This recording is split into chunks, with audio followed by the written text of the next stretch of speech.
Hey guys, Deadlytearz here. In this video I'm going to be showing you a bit of a guide on how to beat a rogue 1v1. Now as always there are things in the guide that I've changed. For example, I want to make it the most realistic dueling situation possible, so sometimes I don't use flare and sometimes I don't use camo. And as always, the player I'll be fighting is extremely experienced. He can roly-poly on a rainbow, can butter bread with a fork, can tie shoelaces with his pinky, and he can eat 16 chicken nuggets in under 8 seconds. So in general he is a very capable rogue. So the first thing I want to talk about is my glyphs. Now glyphs are very important and we currently have a lot of glyphs to deal with at the moment, like vital decisions to make. So the three glyphs I've gone for is Chimera Shot, Liberation and Explosive Trap. The reason why I want to take Explosive Trap is because I always want to get room from the rogue. So if I can knock them back successfully, then I obviously am in a bit more of a better position. The reason why I've taken Liberation is that I'm always going to be disengaging, and generating that little bit more health is going to help me out a lot. The next glyph I wanted to take is Chimera Shot. This puts a bit more healing on my Chimera Shot, I think it's like 2%. Again, it's going to help with regen, and when you're fighting a rogue you need as much health as possible.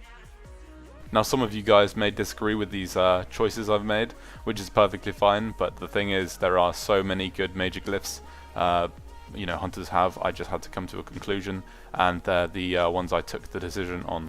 Now in this video I'll be using a monkey instead of a crane.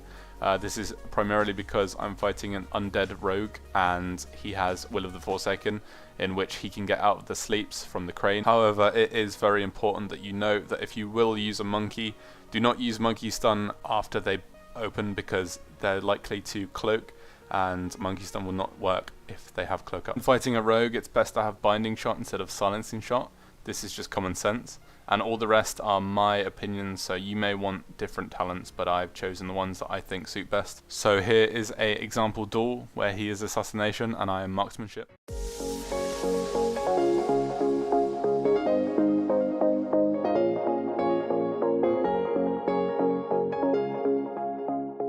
It is also very important that you carry 2 monkeys or 2 cranes with you at a time when you're planning on dueling or fighting a rogue, because you're going to need to use monkey stun for 1 burst, and then maybe in the deterrence you can call the other monkey and use the CC and then do another aim shot.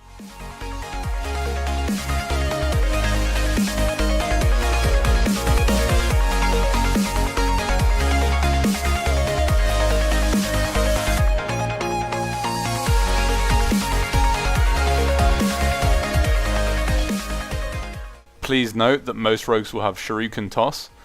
This is a ranged ability and it will hit harder if you are more further away from the rogue. So try and stay in range of the rogue, because Shuriken Toss does hit very, very hard and it is very overpowered at the moment.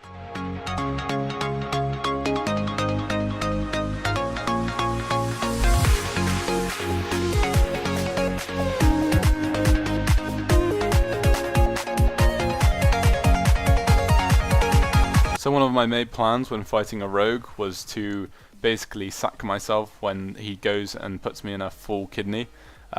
This just reduces the damage by quite a lot. He can't crit me, and it just saves a lot of time and health.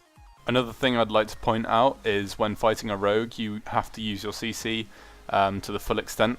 So when he is hugging you, you need to put him in, say, a scatter shot and try and get some range, and then as you can see I do scatter shot him, and then when I do get some range I go ahead and break it with a concussive shot, as I am fairly far away now and I'm in safe range. I found it would be an amazing idea to make this macro /pet passive and then /cast dash, because when the rogue goes into a smoke bomb he's going to try and get combo points off your pet.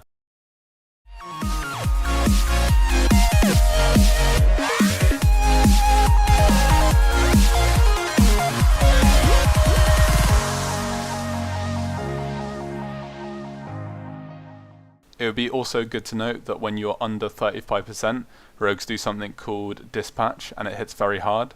So make sure you don't get too overconfident. As you can see on this clip, I do drop quite low and I haven't got any CDs to prevent it. So I'm going to wrap it up here. I hope you guys enjoyed this duel guide, and if you did, remember to click like, and you can always visit my personal channel where I do much more hunter stuff. Thank you guys for watching, and I'll see you next time.